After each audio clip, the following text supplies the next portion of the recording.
பிராமண ஏகாதிபத்தியத்தை ஏற்றுக்கொண்ட ஒரு அரசு தமிழகத்துக்குள்ள ஆட்சி அமைக்குது, விஜயநகர பேரரசு. அதுக்கு முன்னாடி அந்த மாதிரி இல்லங்கிறீங்க? ஆமா இல்ல. ஏன்னா இருந்திருந்தா இப்ப நான் இன்னொன்னு கேக்குறேன், இன்னைக்குமே நம்ம ஊர் கோயில்கள்ல பல இடங்கள்ல பறையர்கள் பூசாரிகளாக இருக்கிறாங்க, புரியுதுங்களா? அப்ப இது பல குலதெய்வ கோயில்கள்ல பூசாரிகளாக பறையர்கள் இருக்கிறாங்க, அங்கெல்லாம் அந்த மாற்றமே ஏற்படலையே. ஆனா பெருங்கோயில்கள், இந்த அரசர்களோட கட்டுப்பாட்டில் இருந்த கோயில்கள் மட்டும் மாற்றி அமைக்கப்பட்டிருக்கு.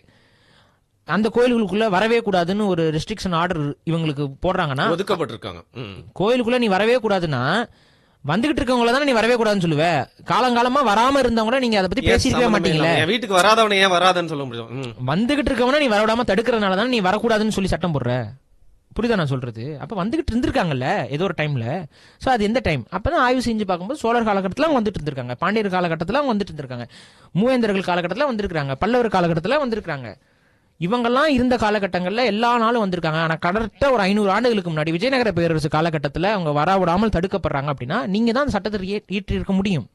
உங்க காலகட்டத்துக்கு பின்னாடி தான் சாதிய தீண்டாமை. அவங்களுக்கு பறையர்கள் மேல குறிப்பா என்ன அவங்களுக்கு காரணம் என்ன அப்படின்னா, அவங்க பிராமணர்களுடைய பேச்சை கேட்டுட்டு கோயில்கள் எல்லாம் பிராமணர்களுடைய கட்டுப்பாட்டுக்குள்ள இருக்கணும்னு சொல்லிட்டு அவங்க வராங்க. அப்ப அந்த டைம்ல கோயில்கள் எல்லாம் யாரோட கட்டுப்பாட்டில் இருக்குன்னா பறையர்களோட கட்டுப்பாட்டுல இருக்கு. சோழர்களும் பாண்டியர்களோட காலகட்டத்தில் பறையர்கள் தான் கோயிலுடைய நிர்வாக பொறுப்புகள்ல நிறைய பேர் இருக்காங்க.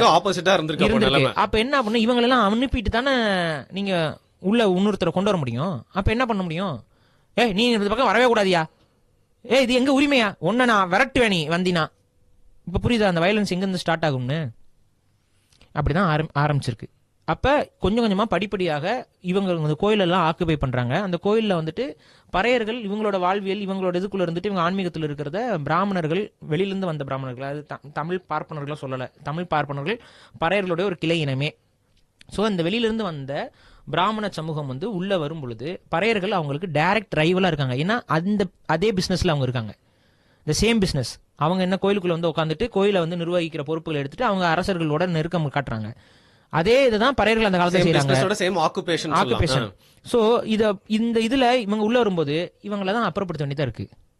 அப்ப இவங்களை அப்புறப்படுத்துறாங்க. எப்படி மருத்துவர்களை அப்புறப்படுத்தினாங்களோ அதே மாதிரி இவங்களை அப்புறப்படுத்துறாங்க. அதே போல நீங்க தமிழ் நெசவாளர்கள் இருக்காங்கல்ல, தமிழ் நெசவாளர்களை அப்புறப்படுத்துறதுக்கு சௌராஷ்டிரர்களை கொண்டு குடியமர்த்தினது யாரு? விஜயநகர பேரரசு தானே. நான் கேட்கிறேன், தமிழ்நாட்டுல நெசவு செய்யறதுக்கு காஞ்சிபுரம் பட்டுக்கிட்டு எல்லாத்தையும் செய்யறதுக்கு ஆள் இருக்கும்போது சௌராஷ்டிரர்களை கூட்டிட்டு வர வேண்டிய அவசியம் என்ன வந்துச்சு? ஒழிச்சு விடணும். நீங்க ஆல்ரெடி இங்க ஒரு ஒர்க்கிங் கம்யூனிட்டி இருக்கு, அந்த ஒர்க்கிங் கம்யூனிட்டிக்கு பதிலா இன்னொரு ஒர்க்கிங் கம்யூனிட்டியை கொண்டு அது வட இந்தியாவில அவ்வளவு அன்னைக்கு அந்த காலகட்டத்தில் அத்தனை பேர் கொண்டு குடியமர்த்தணும்னா அப்ப நோக்கம் என்ன?